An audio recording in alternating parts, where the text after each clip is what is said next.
Court ने IO साहब को सुना, मुझे पूरा सुना और मैंने एक्सप्लेन किया कि कैसे मीडिया ने इसको एक्सीडेंट के बाद से ही रिपोर्टिंग शुरू कर दी थी। मीडिया ने बहुत सारे स्टेटमेंट्स रिकॉर्ड करे हैं, मतलब डिजिटली रिकॉर्ड करे हैं, जो न्यूज़ में आ रहे हैं, एनडीटीवी में आ रहे हैं, टाइम्स नाउ में आ रहा है। और एक डीसीपी साहब ने खुद प्रेस कॉन्फ्रेंस की, उसमें उन्होंने सारे फैक्ट्स बताए।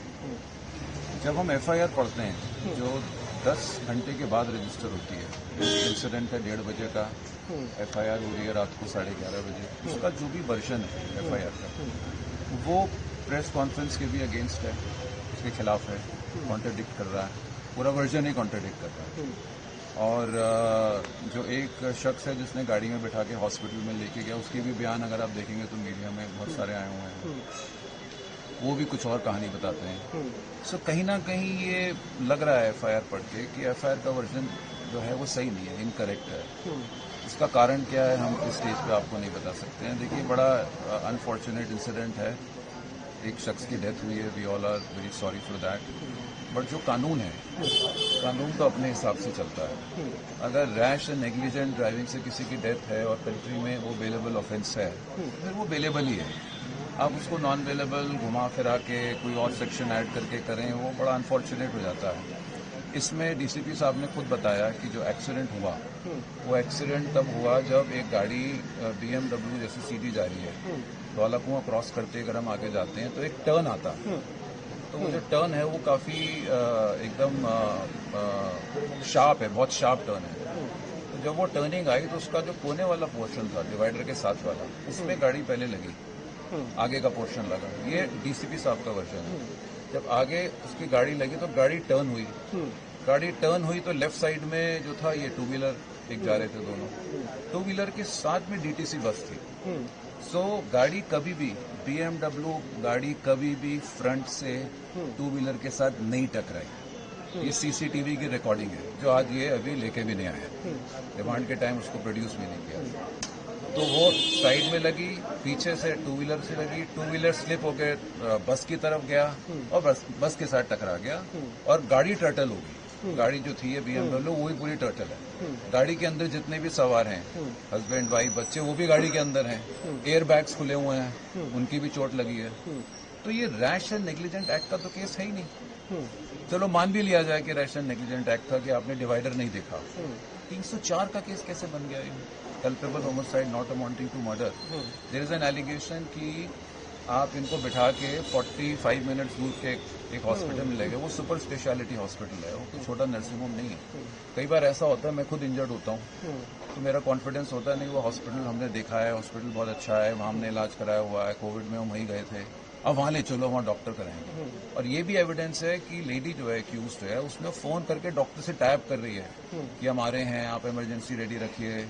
और जब हम वहाँ गए हैं तो ये उसका ड्राइवर का बयान आ रहा है, जब वहाँ गए हैं तो वहाँ सारे डॉक्टर्स ने इनको रिसीव किया, प्रॉपर इलाज दिया। और 46 मिनट्स के बाद, 1:30 बजे का इंसिडेंट है, 246 पे जाके वो ब्रॉड डेड हुआ है। हाँ, तो 46 मिनट के बाद, यानी कि सारा रास्ता करने के बाद 46 मिनट में आप वहाँ पहुँच भी गए, तो इंसिडेंट हो गया। तो ये कहीं ना कहीं मुझे लग रहा है कि जो वर्जन एफआईआर का है या आईओ साहब का है, वो आप सबकी जो आप लोगों ने इन्वेस्टिगेशन करी है, आपने बयान रिकॉर्ड करे हैं और डीसीपी साहब खुद बयान कर रहे हैं, डीसीपी साहब सीसीटीवी की हवालत दे रहे हैं, वो सबसे कॉन्ट्रडिक्टरी है। आई डोंट नो इसका रीजन क्या है और क्यों ऐसा किया गया है।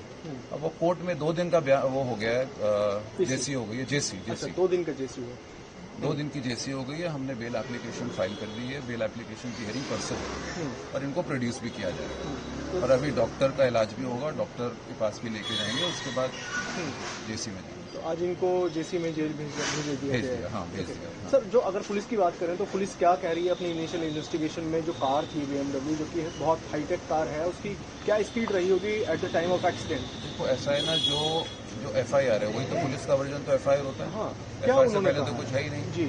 एफआईआर का वर्जन आ रहा है रात को 11:30 बजे, अच्छा, in the form of statement of the injured witness. जो उनकी वाइफ है डिसीज की, जब वो हॉस्पिटल में वेंकटेश्वर हॉस्पिटल पहुंचती हैं रात को, वहां जाके बयान बनता है।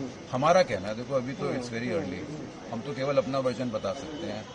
हमारा वर्जन ये है कि एफआईआर पढ़ने के बाद वो कॉन्फिडेंस नहीं आ रहा, क्योंकि हम तो सुबह से ही देख रहे हैं कि आप लोग क्या रिपोर्ट कर रहे हो। सुबह से ही प्रेस कॉन्फ्रेंस हो रही है, डीसीपी साहब कुछ और कह रहे हैं, डीसीपी साहब आपको बयान दे रहे हैं, वो कुछ और कह रहे हैं, और एफआईआर कुछ और आती है। तो कॉन्फ्लिक्ट बहुत ज्यादा है दोनों के फैक्ट्स में।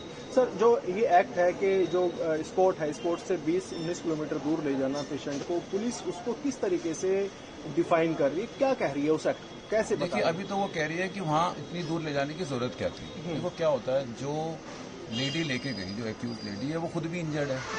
अगर आप ये एलिगेशन लगा रहे हैं कि लेडी जो इंजर्ड है, जो ड्राइवर है, वो हस्बैंड वाइफ इंजर्ड को दूर लेके जा रही है, वो खुद भी तो इंजर्ड है, खुद भी उसका सारा खून निकल रहा है, तो क्या आप ये एक्सप्लेनेशन को एक्सेप्ट करेंगे कि मैं जो, अगर मैं एक्यूज हूँ तो मैं अपने आप को भी इलाज नहीं दे रही, मैं अपने आप का भी इलाज लेट करें? कौन, who will believe this? completely I would say absurd and preposterous allegation. Sir, अच्छा, हस्बैंड और उनको छोड़ के वहाँ, क्योंकि वो जो बाईपासर एक कोई वैन था, वैन वाले ने अपने आप रोका। वैन वाले का बयान अगर आप पढ़ेंगे तो जैसे हमारे यहाँ होता है नॉर्मली, बहुत कम लोग ऐसे होते हैं जो आके हेल्प करते हैं, मदद करते हैं। तो वो जो वैन वाला शख्स था, he was a very kind man. उसने देखा कि लोग तो वीडियो बना रहे हैं, लोग फोटो खींच रहे हैं, कोई मदद तो कर नहीं रहा, तो उसने अपने आप आके बोले कि फटाफट उठाइए, मैं इनको हॉस्पिटल लेके चलता हूँ। तो जैसे जो इंजर्ड लेडी का माइंडसेट है, जो ऑलरेडी ट्रॉमेटाइज्ड है, इंजर्ड लेडी ने कहा भी मुझे फटाफट लेके जाइए, वो उस हॉस्पिटल में कई बार लेके जाते हैं जहाँ उनका इलाज हुआ होता है पहले। तो उस टाइम कहाँ किसका ध्यान है? जो लेडी उल्टी टर्टल कार में, उल्टी कार में, और एयर बैग्स खुले हुए, वहां से उसको निकाला जाएगा, उसका माइंडसेट को आप कैसे मानो? उसका कोई नॉर्मल माइंडसेट तो है नहीं। तो सर, ये बेल एप्लीकेशन जो आप लोगों ने फाइल करके, उस पर कोई नोटिस इशू हुआ है? नोटिस इशू हो गया, रिप्लाई फाइल करने के लिए बोल दिया है, प्रोसिक्यूटर को जो है नोटिस हो गया, परसों रिप्लाई आएगा और इस पर बहस होगी बेल पे। और लेडी है वैसे भी लेडी। हाँ, अच्छा एक बात बताइए, there was the need to arrest? आप हॉस्पिटलाइज्ड लेडी को निकाल के, डिस्चार्ज करा के आप अरेस्ट करें? Where is the necessity of arrest? आपने कोई रिकवरी नहीं करनी, ठीक है ना? आपने उसको कोई क्यूज के बारे में आपने नहीं पूछा, जो नॉर्मल हमारे ग्राउंड होते हैं, पुलिस कस्टडी रिमांड की, एजुकेशन के। तो there was the need of arrest. अगर आपको लगता है उन्होंने कुछ क्राइम किया तो आप ट्रायल के बाद उसको कन्विक्ट कर सकते थे। तो मेरे हिसाब से तो अरेस्ट भी जो है वो बेसलेस है।